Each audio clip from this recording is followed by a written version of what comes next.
Hey everybody, I'm Jordan with 9 to 5 Toys, and today we are checking out the new dual chamber H6 Flow from NZXT. Now it's a dual chamber because you can see there's no PSU down here on the bottom, but it has an interesting trick up its sleeve. There's an angle here where the front fans are that makes it look a little bit more slim than it actually is. So let's dive in and take a look at all the details of the new NZXT H6 Flow. So NZXT is calling this a compact dual chamber mid tower. So it has a lot of the same features as the bigger H9 that we reviewed earlier this year. You can check out that video up here in the corner, but it is just kind of condensed down a little bit, which I am a big fan of. And there are still two variants of this case available, but this time NZXT has gone away from the Elite version. So you can get the H6 Flow, which has perforation up top, in back, on the side, and on the bottom, or you can also get the H6 Flow RGB, which adds three 120mm RGB fans across the front here. So that is the case that we got. As far as pricing, the base H6 Flow is coming in at $110, and the H6 Flow RGB is $135. And the nice thing about the RGB, they do come pre-installed, and they are also all tethered together with a splitter to make it really simple and easy to get it up and running on a motherboard or with an RGB controller.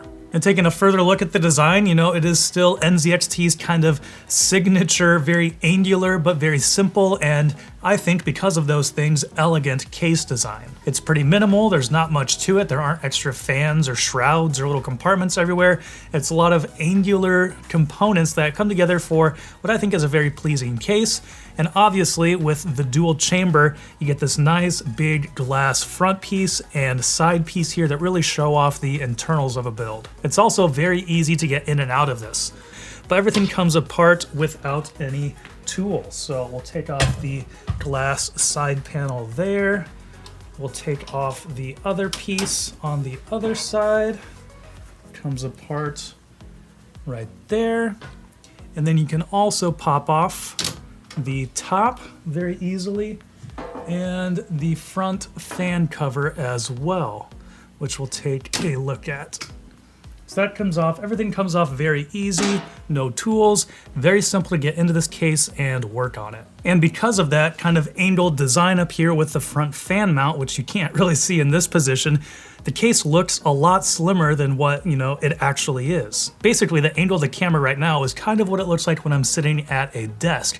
So it makes the whole thing look a little bit more slim. You don't necessarily see the dual chamber side of it because, you know, just that perfect angle right there, your eye just doesn't really track along with that. So to me personally, it's kind of like the best of both worlds there, where you get the extra room for building and for putting all your components, but most of the time you might not be able to see it. And as far as dimensions, compared to the H9, the H6 is 60mm shorter and also 51mm more shallow from front to back. And the nice thing about the kind of dual chamber layout is that you obviously get the fans up here, which are angled a little bit, and they are kind of pointed more towards the internals rather than just pulling air into the chamber.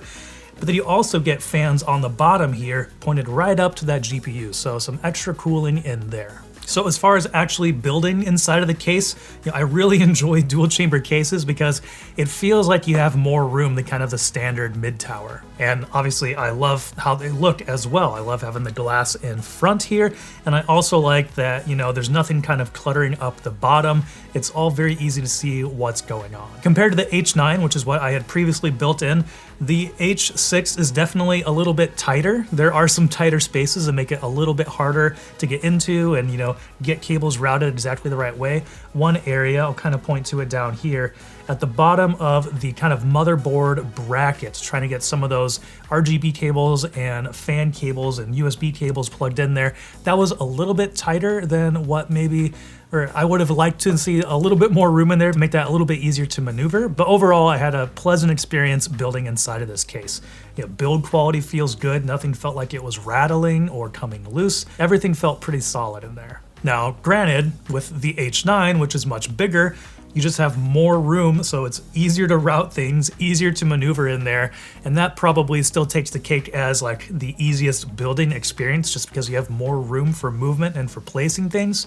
But for me, this is kind of like the nice compromise where it's a little bit smaller. It fits my GPU more. You know, I don't have one of the massive GPUs, although this one is still pretty big.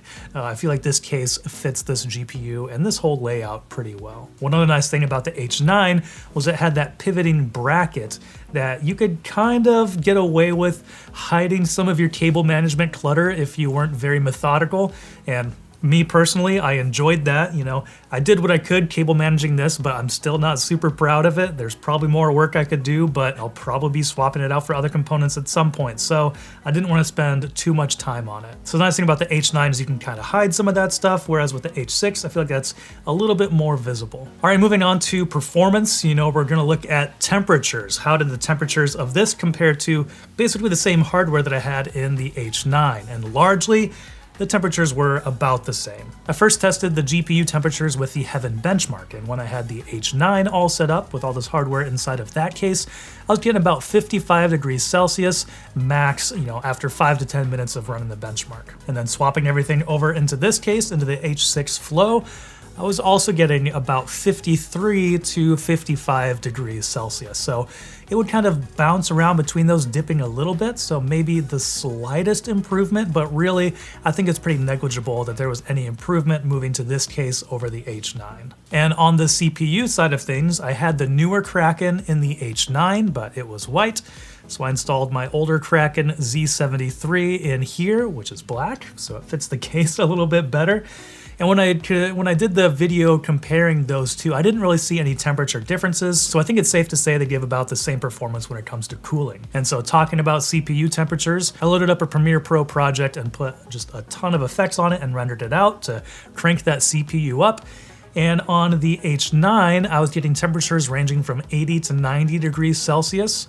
Swapping everything over into the H6, I still saw it bounce all the way up to 90, but then it also went down to maybe 73 or so. So it was bouncing a little bit more between that, you know, got down a little bit lower, but overall, basically the same performance when it came to thermals. So kind of overall wrapping up here, I do think that the H6 Flow is kind of the perfect Goldilocks case for me. I love the dual chamber design and all the features and functionality that come along with that, but it's a little bit more compact, it's a little bit smaller. It's not taking as much space on my desk, as much visual space, which is in the background of my videos sometimes. And I also just feel like my components fit better in this case than what they did in the H9. And it's more affordable as well. The H9 starts at $160, whereas the H6 Flow is starting at $110. So if you love that dual chamber aesthetic, but you know, you don't have a huge build and you don't need the most room ever, I do think that this is a great way to go. You can still fit